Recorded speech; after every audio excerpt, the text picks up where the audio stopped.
Alright, so in this video I'll be ranking all of the Dwemer ruins in Skyrim Anniversary Edition. Now this video is unscripted, I'm really just working off bullet points, but I'll try to keep rambling to a minimum. Now, I am going off the UESP list, and I'm ranking them purely on how much I like them rather than on any objective criteria.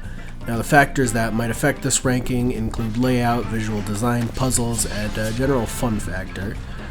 What won't affect the ranking is difficulty, just due to the fact that that's mostly level dependent. But before we get into the ranking proper, we need to take care of some not applicable ruins. Alright, so starting off from the not applicable section, we have Bronze Water Cave. Now, it takes about a minute to complete, and it's basically just an exit to Erkingthand. So, it's a cave with pipes sticking out of it and two leveled animals. In my case, it was bears, and if you haven't completed the quest to bring back the skeleton key, Bryn and Carlia just kind of hang out in here, so they're kind of weird. Up next is the Ruins of Rakund. It takes about 2 minutes to complete, and I did like the details of the dead witches from the nearby fort, and it's really just a wisp mother and a chest. There's not much else. Up next under not applicable is Deep Folk Crossing. It's this bridge in the Reach. It's the location of an Ethereum shard for Lost to the Ages and one of the convectors for Arniel's Endeavor. The only real treasure there is a dwarven helm and a sword. It's a neat little location, but it's not particularly noteworthy, and you can try entering High Rock from there. Let me in. Up next under not applicable is Pure Water Run. It takes about 4 minutes to complete if you're bad at shooting slaughterfish. And it's only really considered a dwarven ruin because of the submerged statue and chests. There are 2 slaughterfish and 2 unusually large Nirn roots, but it does have a pretty entrance, I will give it that. Up next are the Great Lifts. So the Great Lift at Ulfdan, the Great Lift at Mazinchalef, the Great Lift at Raldbathar, and the Great Lift at the Tower from Zark. These are really just exits from Blackreach, and it's a nice respite from the darkness of Blackreach. Like, if you need to go up to the surface for something, go back to your player home and then run back, you know, it's a nice respite, you know. Get some fresh air before going back for the rest of the Crimson Nirn runes. And finally under not applicable is Reachwind Eyrie. It has a skill book and 2 locked chests as well as dwarven plate armor in the Anniversary Edition. You can get lots of Dwemer scrap without needing to fight anything, and it does have a very nice view of the Karth River Canyon, so I would say this is a very cute location overall, but still not applicable because it's not really a dungeon in the traditional sense. Alright, and now on to the dungeons that are applicable. At number 21, we have the Liar's Retreat. It takes about 17 minutes to complete, and it's this bandit hideout near Broken Tower Redoubt that's overrun with Falmer, and the bandits and the Falmer do fight each other, so you got a bit of your work cut out for you there. It's not really a Dwemer ruin, you know, it's mainly just a cave/fort with some Dwemer architecture at the end. It is easy to get swarmed by multiple Falmer. Do take care not to do that, and it does contain the rare Tavern Close, which, yeah. At number 20 is Cagrin Zell. It takes about 13 minutes to complete if you do include Stony Creek Cave. The Orb Trap is very unique as well as the Longfall. I will be calling a lot of things unique because every Dwarven ruin has just one little thing about it that sets it apart from everyone else, so take a shot every time I say unique. The Dynamore Core in the Waterfall is a very nice touch. I did find that pretty neat. It does exit through Stony Creek Cave, but otherwise it is not particularly remarkable. At number 19 is Tolvault's Cave. It takes about 30 minutes to complete. I did like the detail that it was a route for Dunmer refugees during the Red Year, so you'll see like overturned wagons loaded with books on Dunmerry culture, and you'll also see Dunmer ghosts just kind of telling you to turn back. I did also like the use of the yellow cobbled roads from Blackreach. I feel like that's kind of an underused asset, and there were a lot of times that it felt less like a dungeon that sort of encourages you to explore and more like a enemy rush. Because if you go to in the Tolvault's Gap section, the enemies at the very end of the dungeon, because it's the sort of canyon shape, the enemies at the very end of the dungeon spot you before you can get to them, and you know, you kind of have to fight your way through in order to stop being in combat so you can get your health and magicka back and stamina. So that's kind of annoying. So that's why it's so low on the list. And it also uses the Chaurus Hunters from the Dawnguard DLC. Do not go into a Fulmer hut and get mobbed by them. They do a lot of damage. At number 18 is Shimmermist Cave. Shimmermist Cave takes about 13 minutes to complete. It's mostly a Fulmer dungeon with a Dwarven-style boss room. The Fulmer boss, activates a Dwarven Centurion by casting a spell on it, which is something I have never seen before, but otherwise it's particularly unremarkable. At number 17 is Kagrumez. It takes about 14 minutes to complete if you have all the Kagrumez Resonance Gems, which you can get pretty easily. They're not too difficult. It's definitely more of an enemy rush type dungeon than a standard one. Now, the electric water during the third trial is something that I did really like. That sort of the floor is lava feature. And the tempered robots and the robot followers are unique to this dungeon as well. At number 16, we have the Sightless Pit.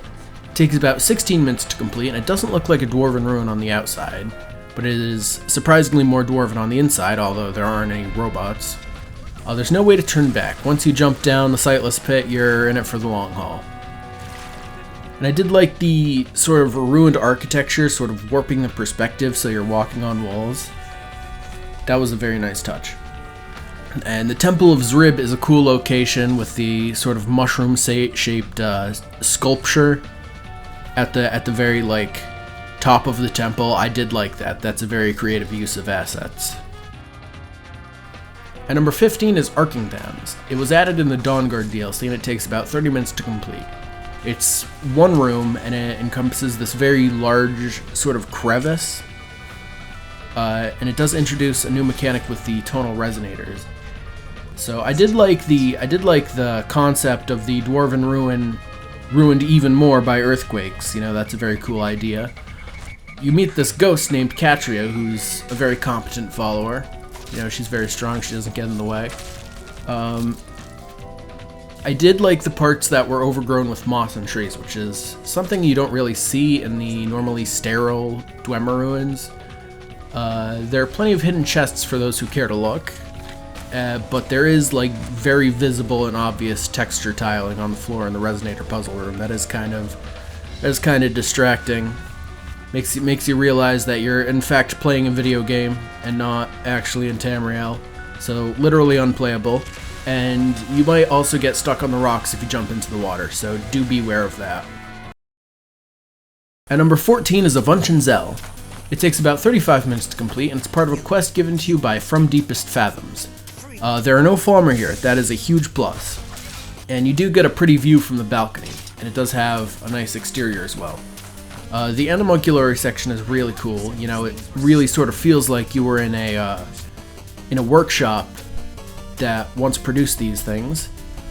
Do beware that the spiders will mob you in the Animalculary.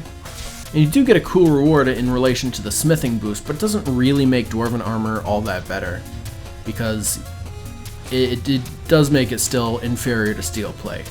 And there is a fake door in the boilery, so points deducted for that. Don't fall for it. It's a trap.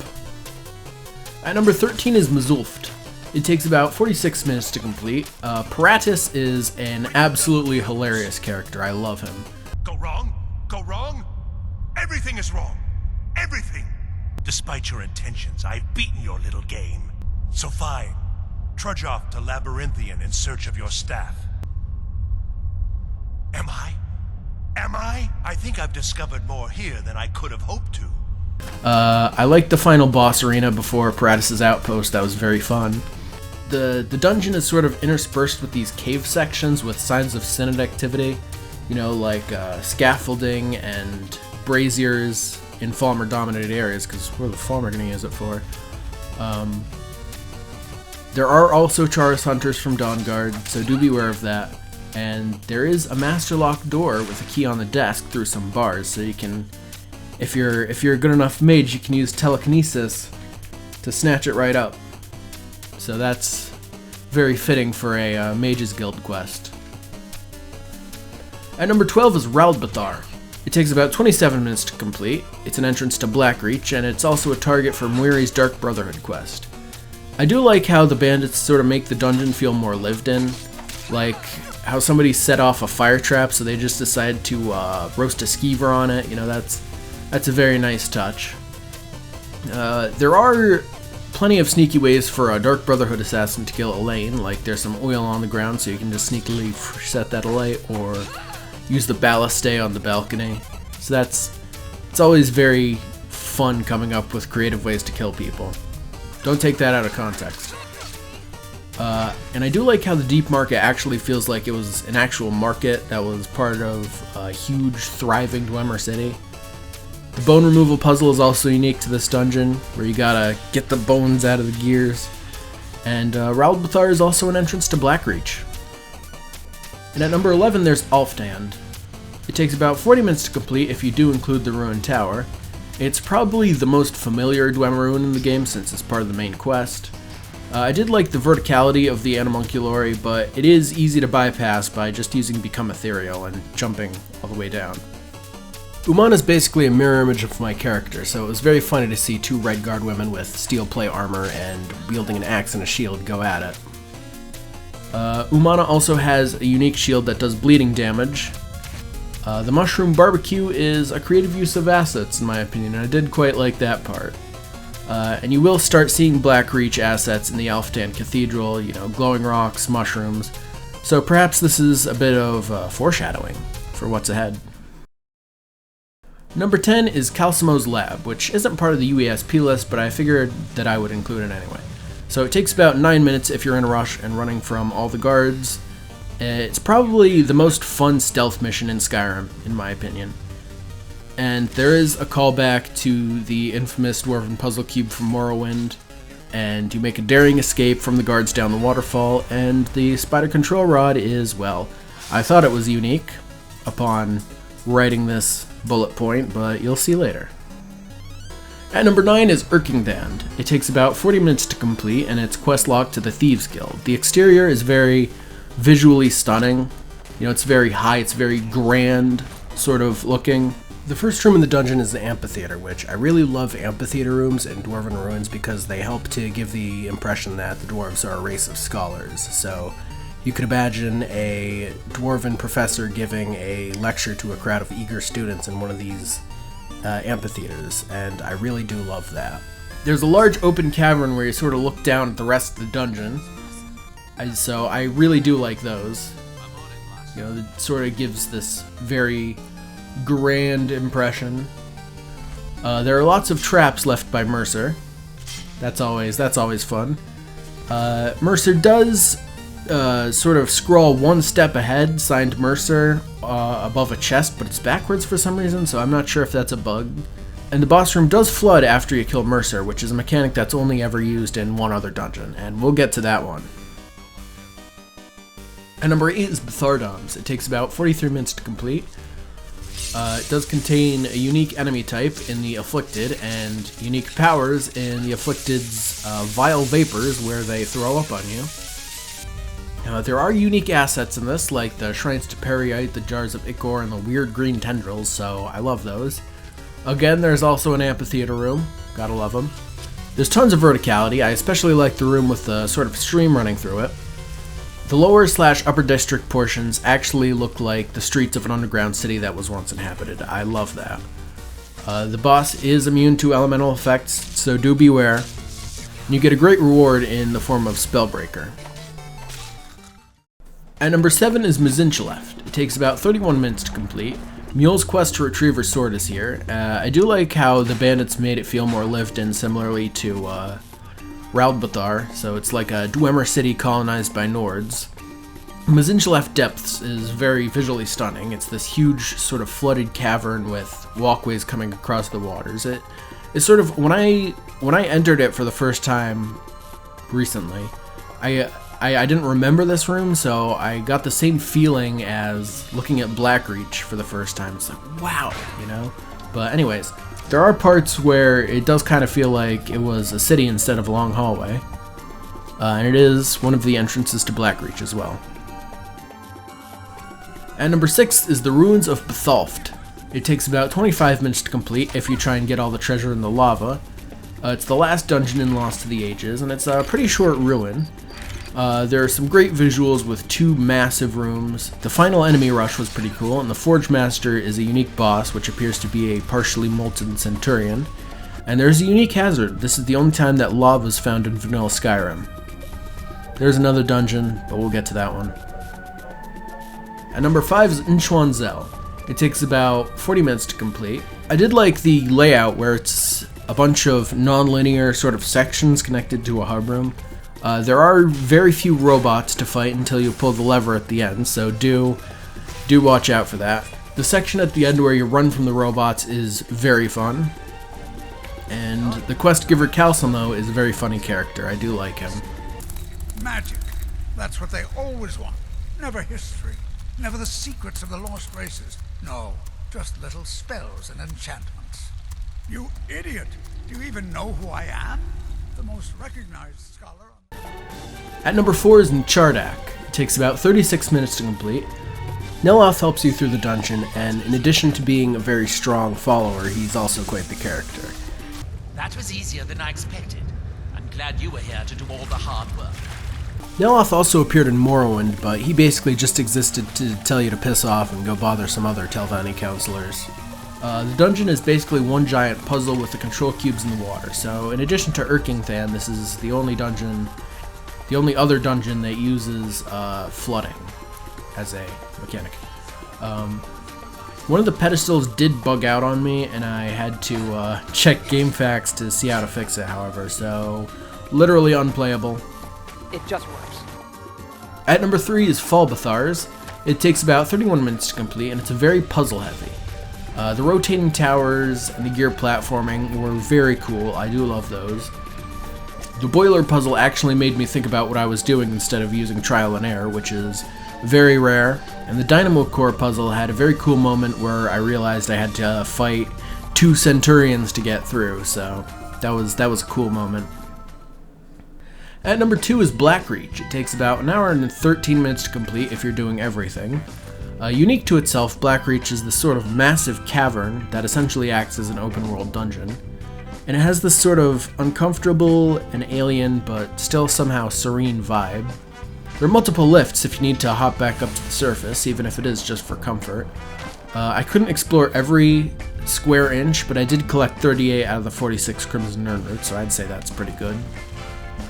A Return to Your Roots is an infamous quest, and will basically give you the grand tour of Blackreach if you decide to do it. And there are very diverse enemy types, so you have Falmer, Chaurus Hunters, a Wisp Mother, a Giant, a Dragon, humans enslaved by Falmer, and robots, so that's very fun. At number 1 are the Runoff Caverns. It took me about an hour and 45 minutes to complete, which it was my first run to be fair, so it probably could be done in about an hour 20 or so. The layout is very similar to Inchwanzel with multiple mini dungeons connected to a hub. The spider control puzzle was very fun, although the room, with the stone panels on the wall, the room did look a bit more like an Aperture Science facility than a Dwemer ruin.